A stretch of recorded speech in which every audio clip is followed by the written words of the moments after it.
Shocking news చూస్తా ఉన్నాం. Recent గా ఎన్నికైనటువంటి యువ ఎమ్మెల్యే లాస్యా నందిత కారు ప్రమాదంలో ఓఆర్ఆర్ విప్లార్ కు సంబంధించినటువంటి ఓఆర్ఆర్ రోడ్ పైన, ఔటర్ రింగ్ రోడ్ పైన యాక్సిడెంట్ లో ఆమె చనిపోయారు. ఇది ప్రస్తుతం బీఆర్ఎస్ పార్టీ శ్రేణులకు, రాష్ట్రంలో కార్యకర్తలందరూ కూడా ఇది ఒక నిజంగానే షాకింగ్ న్యూస్ అని చెప్పుకోవచ్చు. చూస్తా ఉన్నాం, ఓఆర్ఆర్ రోడ్డు పైన ఆమె కారు తుక్కుగా అయిపోయినటువంటి పరిస్థితి ఉంది. అత్యంత స్పీడ్ తో, డ్రైవర్ నిర్లక్ష్యంతో యాక్సిడెంట్ జరిగినట్టుగా ప్రస్తుతానికి గుర్తిస్తా ఉన్నారు. ఈ యాక్సిడెంట్ సంబంధించి ఏం జరిగింది అనేటువంటి అంశం పైన, ఎక్కడికి వెళ్తా ఉన్నారు ఏంటి అనేటువంటిది తేరాల్సి ఉంది. కానీ ఈ మధ్య కాలంలోనే రీసెంట్ గానే ఆల్రెడీ లాస్యా నందిత కారు ప్రమాదానికి గురైంది. సమ్మక్క సారక్క మేడారం జాతరకు తిరిగి వెళ్లి వస్తున్నటువంటి సందర్భంలో ఇప్పుడు ఈ ఘటన చోటు చేసుకోవడంతో టీఆర్ఎస్ శ్రేణుల్లో తీవ్రమైనటువంటి నిరాశ ఎదుర్కొంది. అసలు డీటెయిల్స్ లోకి వెళ్తే మాజీ ఎమ్మెల్యే సాయన్న కూతురు లాస్యా నందిత ఈ ఎన్నికల్లో ఆమె పోటీ చేశారు. టీఆర్ఎస్ టికెట్ ఇచ్చింది. సిట్టింగ్ సీటు వారి ఫాదర్ కి సంబంధించినటువంటి మరణం తర్వాత సిట్టింగ్ ఎమ్మెల్యేగా ఉంటూనే ఆయన చనిపోయినటువంటి పరిస్థితి. సాయన్న, ఆయనకు సుదీర్ఘమైనటువంటి అనుభవం ఉంది. టీడీపీ నుంచి ఎమ్మెల్యేగా పనిచేసిన అనుభవం ఉంది. తర్వాత కేసీఆర్ తో ట్రావెల్ చేశారు. సాయన్న కంటోన్మెంట్ టికెట్ ని మళ్ళీ ఆయన కూతురు కుటుంబ సభ్యులకే కేటాయించినటువంటి సిచ్యువేషన్ ఉంది. కానీ ఈ ప్రమాదంలో ఆమె చనిపోవడం అనేటువంటిది ఒక దిగ్భ్రాంతికరమైనటువంటి వార్తగా ప్రస్తుతం బీఆర్ఎస్ శ్రేణులు చూస్తా ఉన్నాయి. ఈ అంశానికి సంబంధించి అసలు ఏం జరిగింది అనేటువంటి డీటెయిల్స్ తెలుసుకునే ప్రయత్నం అయితే చేస్తా ఉన్నారు. ప్రస్తుతం ఆమె ఓవర్ స్పీడ్ గా ఆమె వాహనం ఉన్నట్టు ప్రస్తుతానికి గుర్తించారు.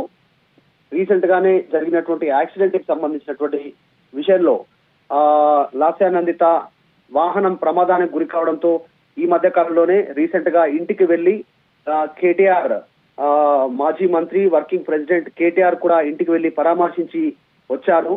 అప్పుడు కానీ అదే డ్రైవర్ ని కంటిన్యూ చేస్తున్నారు లాస్యా నందిత.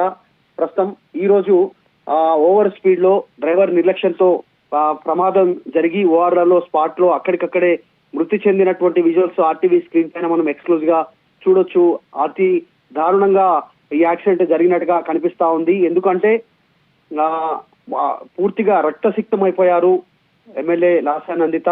అక్కడే స్పాట్ లోనే చనిపోయినట్టుగా తెలుస్తా ఉంది. డ్రైవర్ లో ఆమెతో పాటు ప్రయాణిస్తున్నటువంటి డ్రైవరు, ఆమెతో పాటు వాహనంలో ప్రయాణిస్తున్నటువంటి డ్రైవరు, గన్మెన్ కూడా గాయాలైనట్టుగా తెలుస్తా ఉంది. కానీ లాస్యా నందిత మాత్రం అక్కడికక్కడే స్పాట్ డెడ్ అయినట్టుగా తెలుస్తా ఉంది. వెంటనే పోలీసులు అక్కడికి చేరుకున్నారు. రోడ్డు పైన వెళ్ళేటువంటి వారు కూడా ఆగి ఏం జరిగిందని తెలుసుకునే ప్రయత్నం చేసే లోపలనే ఆమె చనిపోయినట్టుగా గుర్తించినటువంటి సిచ్యువేషన్ ఉంది. సో ప్రస్తుతం టీఆర్ఎస్ కి సంబంధించినటువంటి శ్రేణులు అక్కడికి చేరుకునే ప్రయత్నం చేస్తా ఉన్నాయి. ఎందుకంటే ఆమె చనిపోయారు, కన్ఫర్మ్ చేశారు. అక్కడే వచ్చినటువంటి 108 సిబ్బంది కానీ పోలీసులు కానీ కన్ఫర్మ్ చేసినటువంటి పరిస్థితి ఉంది. సో ఈ సిచ్యువేషన్ పైన ఇదంతా కూడా ఈ సమయంలో బీఆర్ఎస్ శ్రేణులకు అంతా ఒక సాయన్న కుటుంబ సభ్యులకి ఒక తీవ్రమైనటువంటి, విషాదమైనటువంటి వార్తగానే చూడాల్సినటువంటి అవసరం ఉంది. అత్యంత యంగ్ ఎమ్మెల్యేగా, చిన్న ఏజ్ లోనే ఎమ్మెల్యేగా ఎన్నికయ్యారు. నాన్న చనిపోవడంతో, సాయన్న చనిపోవడంతో. అయినప్పటికీ కూడా ఈ సిచ్యువేషన్ రావడం పైన ప్రస్తుతం దీనిపైన చర్చ జరుగుతా ఉంది. చాలా దారుణంగా ఉన్నాయి విజువల్స్ కూడా. స్పాట్ లోనే చనిపోయినటువంటి పరిస్థితి ఉంది. ఆమె వాహనం ఏదైతే ఉందో తుక్కుగా మారిపోయినటువంటి సిచ్యువేషన్ ఉంది. ఆ పక్కన రైలింగ్ కి గుద్దుకోవడం జరిగింది. మరి డ్రైవర్ నిద్రమత్తులో ఉన్నారా, నిర్లక్ష్యంగా నడిపారా అనేటువంటిది చాలా స్పష్టమవుతా ఉంది. రీసెంట్ గా జరిగినటువంటి యాక్సిడెంట్ లో కూడా చిన్నపాటి గాయాలతో ఆమె బయటపడ్డారు. మేడారం జాతరకు వెళ్ళి వస్తున్నటువంటి సందర్భంలో మళ్ళీ ఇప్పుడు వెంటనే యాక్సిడెంట్ జరగడం, కేవలం ఒక 10 నుంచి 15 రోజుల వ్యవధిలోనే ఈ ఘటన చోటు చేసుకోవడం పైన ప్రస్తుతం తీవ్ర దిగ్భ్రాంతికి వ్యక్తం చేస్తా ఉన్నారు. దీనికి సంబంధించి ప్రస్తుతం బీఆర్ఎస్ పార్టీ శ్రేణులు అక్కడికి వెళ్లే ప్రయత్నం చేస్తా ఉన్నారు. ఏం జరిగింది, ఏంది అనేటువంటి విషయం పైన ఒక్కసారి డీటెయిల్స్ లోకి వెళ్దాం. ఆమె గతంలో జరిగినటువంటి ప్రమాదాలను తెలుసుకునే ప్రయత్నం చేద్దాం. కంటోన్మెంట్ ఎమ్మెల్యే లాస్యా నందిత మృతికి సంబంధించినటువంటి లిఫ్ట్ లో ఇరుక్కొని తొలి ప్రమాదం నుండి ఒకసారి బయటపడి ఆమె బయటకు వచ్చారు. ఒకసారి లిఫ్ట్ లో ఇరుక్కోవడం జరిగింది. కొన్ని గంటల వ్యవధి వరకు ఆమె లిఫ్ట్ లో ఇరుక్కున్నారు. తర్వాత రీసెంట్ గా నల్గొండ బహిరంగ సభకు వెళ్ళొస్తూ రెండోసారి ప్రమాదానికి గురైనటువంటి పరిస్థితి ఉంది. రెండోసారి మొన్న రీసెంట్ గా కేసీఆర్ ఏదైతే సభ నిర్వహించారో నల్గొండలో, కేఆర్ఎంబికి సంబంధించినటువంటి సభ నిర్వహించారో ఆ సభకు వెళ్లి వస్తూ లాస్యా నందిత ప్రమాదానికి గురి కావడంతో ఇంటికి వెళ్లి పరామర్శించారు మాజీ మంత్రి, working president KTR, Sircilla MLA. తర్వాత మూడవసారి ఓఆర్ఆర్ ప్రమాదంలో ఈ గండాన్ని గట్టెక్కలేకపోయారు. యువ ఎమ్మెల్యే అక్కడ చనిపోయినటువంటి పరిస్థితి ఉంది. ఈ జరిగినటువంటి ఈ తీవ్రమైనటువంటి యాక్సిడెంట్‌లో ప్రమాదం తప్పిదం డ్రైవర్ తప్పిదం ప్రకారం జరిగినటువంటి ప్రమాదంలో ఆమె చనిపోయినటువంటి పరిస్థితి ఉంది. కాకపోతే లాస్య నందిత డ్రైవర్‌ను చేంజ్ చేయలేకపోయారు. మొన్న రీసెంట్‌గా నల్గొండకెళ్ళి వస్తున్నటువంటి సందర్భంలో జరిగిన ప్రమాదం తర్వాత కూడా ఆమె అలర్ట్ కాలేకపోయారు. అదే డ్రైవర్‌ని కంటిన్యూ చేశారు. సో, అయినా కనీసం ఆయన నెమ్మదిగా నడపలేనటువంటి సిట్యుయేషన్ ఉంది అనేటువంటిది వార్తలు వినిపిస్తా ఉన్నాయి. ప్రస్తుతానికి ఆమె ప్రమాదంలో మృతి చెందారు. బ్యాక్ సీట్‌లో కూర్చున్నారు Lasya Nanditha. So, seat belt కూడా పెట్టుకోలేనటువంటి సిట్యుయేషన్. ముందు భాగంలో ఉన్నప్పటికి కూడా ప్రమాదం తీవ్రత చాలా ఎక్కువగానే ఉంది.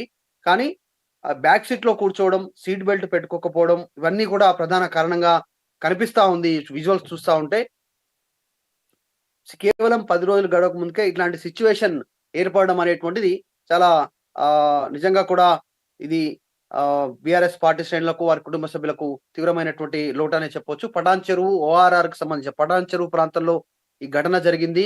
దీనికి సంబంధించి గత సంవత్సరం ఫిబ్రవరి నెలలోనే లాస్య నందిత తండ్రి మృతి చెందారంటే కరెక్ట్‌గా 1 ఇయర్ లోనే ఈ ప్రమాదం జరిగింది. సో, తండ్రి చనిపోయిన సంవత్సరం లోపనే బీఆర్ఎస్ పార్టీ టికెట్ ఇవ్వడము, గెలవడము, మళ్ళీ గత సంవత్సరం 2022 ఫిబ్రవరిలో సాయన్న చనిపోతే, ఈ నెల మళ్ళీ ఫిబ్రవరి ఇది కూడా 2023లో ఫిబ్రవరిలో చనిపోతే, ఇప్పుడు 2024 ఫిబ్రవరి ఇప్పుడు ఈయన చనిపోయినటువంటి ఓన్లీ 1 ఇయర్ లోపనే తండ్రి, కూతురు చనిపోయినటువంటి పరిస్థితి ఉంది. ఇద్దరు కూడా ఎమ్మెల్యే హోదాలోనే చనిపోయారు. దీనికి సంబంధించి తీవ్ర దిగ్భ్రాంతి అయితే వ్యక్తం చేస్తా ఉన్నారు. గత ఆహ్, 19థ్ గత సంవత్సరంలో 19థ్ రోజున సాయన్న చనిపోయినట్టుగా తెలుస్తా ఉంది.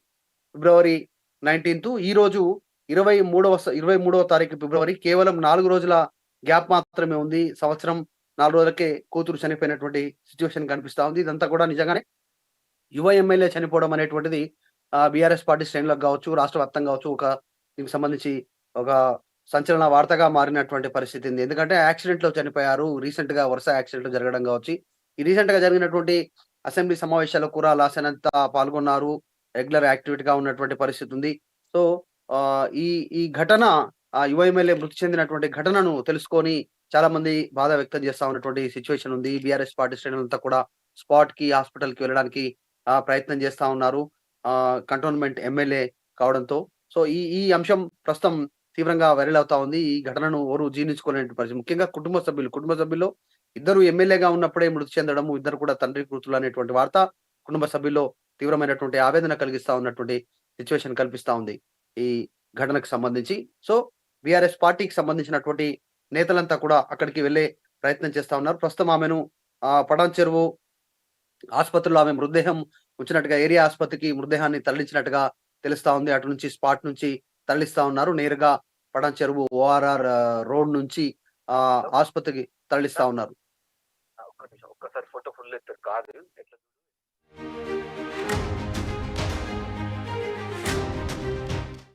ఓకే. చెప్పన్నా.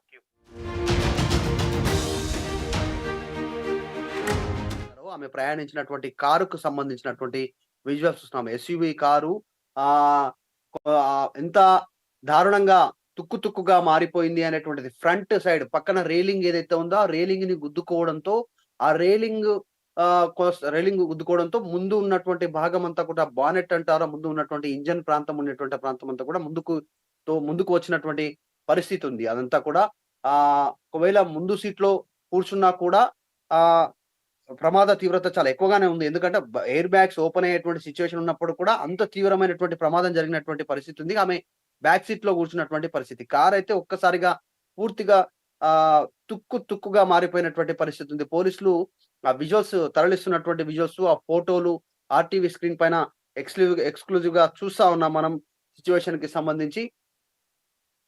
అద్దము ముందున్నటువంటి సంబంధించినటువంటి ఆహ్, ఆహ్, ఆ మెటల్‌కి సంబంధించినటువంటిది కూడా పూర్తిగా ఆహ్, తుక్కుగా మారిపోయినటువంటి పరిస్థితి ఉంది. సో, ప్రమాద తీవ్రత తెలుస్తా ఉంది. ఎంత స్పీడ్‌లో ఆ రేలింగ్‌ని పటాన్ చెరువు ఓఆర్ఆర్ ప్రాంతంలో ఎంత స్పీడ్‌లో వీళ్ళు ఆహ్, యాక్సిడెంట్‌లో భాగంగా గుద్దారు అనేటువంటిది తెలుస్తా ఉంది. డ్రైవర్ ఎంత నిద్రమత్తులోనో, నిర్లక్ష్యంగానో జరపడంతో అంత స్పీడ్‌లో గుద్దుకోవడంతో ఈ ఘటన ప్రమాదంలో ఆమె అక్కడికక్కడే మృతి చెందారు. యువ ఎమ్మెల్యే లాస్య నందిత. ప్రస్తుతం ఆమె మృతదేహాన్ని తరలిస్తా ఉన్నారు. కారు కారు విజువల్స్ చూస్తేనే అర్థమవుతుంది. ప్రమాద తీవ్రత ఎంత పెద్దగా ఉంది అనేటువంటిది. ఘటనా స్థలంలోనే అక్కడికక్కడే ఆమె మృతి చెందినటువంటి సిట్యుయేషన్ కనిపిస్తా ఉంది. సో, కాబట్టి ఈ దాదాపు స్పీడ్ కూడా 140, 140 స్పీడ్‌లో ఉన్నట్టుగా ప్రస్తుతం తెలుస్తా ఉంది. 140 స్పీడ్‌లో అంత స్పీడంగా వెళ్ళడంతోనే ఆమె చనిపోయినట్టుగా తెలుస్తా ఉంది. ఎ ఎక్సెల్ ఆహ్, ఎక్సెల్ 6 వాహనంగా చెప్తా ఉన్నారు. దీనికి సంబంధించి అదంత పెద్దగా సేఫ్ వాహనం కాదు అనేటువంటిది కూడా గతంలో దీని గురించి చర్చ జరిగింది. సో, ఈ ఘటనకు సంబంధించి ఒక తీవ్ర ఆహ్, ఆవేదన వ్యక్తం చేస్తా ఉన్నారు కుటుంబ సభ్యులు. తర్వాత బీఆర్ఎస్ పార్టీకి సంబంధించినటువంటి శ్రేణులు. విజువల్స్ కూడా చూడొచ్చు మనం. ఆ వాహనాన్ని పోలీసు సంబంధించినటువంటి సిబ్బంది తరలిస్తా ఉన్నారు. తరలించడానికి ప్రయత్నం చేస్తా ఉన్నారు. అక్కడి నుంచి నేరుగా. ఇది ఘటనకు సంబంధించి ప్రస్తుతం బీఆర్ఎస్ పార్టీ శ్రేణులు ఆసుపత్రికి వెళ్తా ఉన్నారు. ఆహ్, ఈ ఈ మధ్య కాలంలోనే ఆమె ఎన్నికయ్యారు. కంటోన్మెంట్‌కి సంబంధించినటువంటి స్థానం నుంచి. చాలా మంది పోటీలో ఉన్నప్పటికీ కూడా ఆమె వారి సాయన్న గతంలో ఎమ్మెల్యేగా మృతి చెందినటువంటి నేపథ్యంలో ఆ సింపతిలో కావచ్చు, ఆయన చేసినటువంటి సేవల విషయంలో కావచ్చు, ఇవన్నీ కూడా కుటుంబ సభ్యులకి టికెట్ ఇవ్వడంతో వారికున్న మంచి పేరుతో ఆమెనే మళ్ళీ ఎమ్మెల్యేగా కంటోన్మెంట్ ప్రజలు ఎన్నుకున్నటువంటి పరిస్థితి. యువకురాలు చాలా చిన్న వయసులోనే ఎమ్మెల్యే కావడంతో భవిష్యత్తు ఉంటుంది, రాజకీయ భవిష్యత్తు ఉంటుంది అనేటువంటి చర్చ కూడా జరిగింది. కానీ అంతలోనే ఆమె తండ్రి మృతి చెందినటువంటి కొన్ని రోజులకే కేవలం సంవత్సరం కాల వ్యవధి 1 ఇయర్ కాల వ్యవధిలోనే లాస్ట్ ఇయర్ ఫిబ్రవరిలోనే సాయన్న మృతి చెందితే ఎమ్మెల్యేగానే బీఆర్ఎస్ ఎమ్మెల్యేగానే ఇప్పుడు ఈమె ఎమ్మెల్యేగా ఎన్నికైన తర్వాత కేవలం ఒక 1 ఇయర్ 4 రోజులకే కేవలం సంవత్సరం 4 రోజులకే ఆమె మృతి చెందింది. 2023 ఫిబ్రవరి 19న సాయన్న మృతి చెందితే 2024 ఫిబ్రవరి 23న ఇప్పుడు లాస్యానందిత యాక్సిడెంట్‌లో అకాల మృతికి ఆమె చేరుకున్నటువంటి పరిస్థితి ఉంది. సో, ఈ ఇన్సిడెంట్‌కి సంబంధించి ప్రస్తుతం చర్చ అయితే కొనసాగుతా ఉంది. దీనికైతే ప్రస్తుతానికి అతి వేగమే కారణము అనేటువంటిది పోలీసులు ప్రాథమికంగా గుర్తించినట్టుగా తెలుస్తా ఉంది. దీనికి నిద్రమత్తే కారణం అనేటువంటిది తెలుస్తా ఉంది. నిద్రమత్తు కారణంగానే ప్రమాదంలో లాస్యానందిత కారు డ్రైవర్ ఎవరైతే డ్రైవ్ చేశారో నిద్రమత్తులో ఏమరుపాటుతో ఒక్క సెకన్‌తో ఈ ప్రమాదం జరిగినట్టుగా తెలుస్తా ఉంది. ఓఆర్ఆర్ అనేటువంటిది వేగంగా ముందుకు వెళ్ళడానికి ఉన్నటువంటి రోడ్డు. కాకపోతే అతి వేగంతో వీళ్ళు ముందుకు వెళ్లారు. 140 స్పీడ్‌తో ముందుకు వెళ్ళినట్టుగా గుర్తించారు. కారు మొత్తం నుజ్జునుజ్జయింది. చాలా తుక్కుగా మారిపోయినటువంటి పరిస్థితి ఉంది. ఈ మధ్య కాలంలోనే ఆహ్, 17,000 ఓట్ల మెజారిటీ తోటి గెలిచినటువంటి ఆమె కేవలం 33 సంవత్సరాల ఆమె వయసు. యువ ఎమ్మెల్యే. సో, ఆమె మృతి చెందినటువంటి వార్త బీఆర్ఎస్ పార్టీ శ్రేణుల్లో కావచ్చు, రాష్ట్ర వ్యాప్తంగా దీనికి సంబంధించి చాలా మందిని దిగ్భ్రాంతికి గురి చేసినటువంటి సిట్యుయేషన్ అయితే కనిపిస్తా ఉంది. డివైడర్‌లు పక్కనే ఉన్నటువంటి చెప్తా ఉన్నాం గదా! పక్కనే ఉన్నటువంటి రైలింగ్ ఏదైతే మెటల్ రైలింగ్ డివైడర్‌ని ఢీకొట్టినటువంటి పరిస్థితి. అత్యంత వేగంగా ఢీకొట్టారు. ఎమ్మెల్యే లాస్యానందిత అక్కడికక్కడే స్పాట్‌లోనే మృతి చెందారు. ఆమె కారు డ్రైవర్ కూడా తీవ్రమైనటువంటి గాయాల పాలైనట్టుగా తెలుస్తా ఉంది. దాంతో పాటు ఉన్నటువంటి వాళ్ళు ఎస్ మధు, యువ ఎమ్మెల్యే లాస్య నందిత మృతి నిజంగా బీఆర్ఎస్ పార్టీకి తీరని లోటుగా పార్టీ నేతలు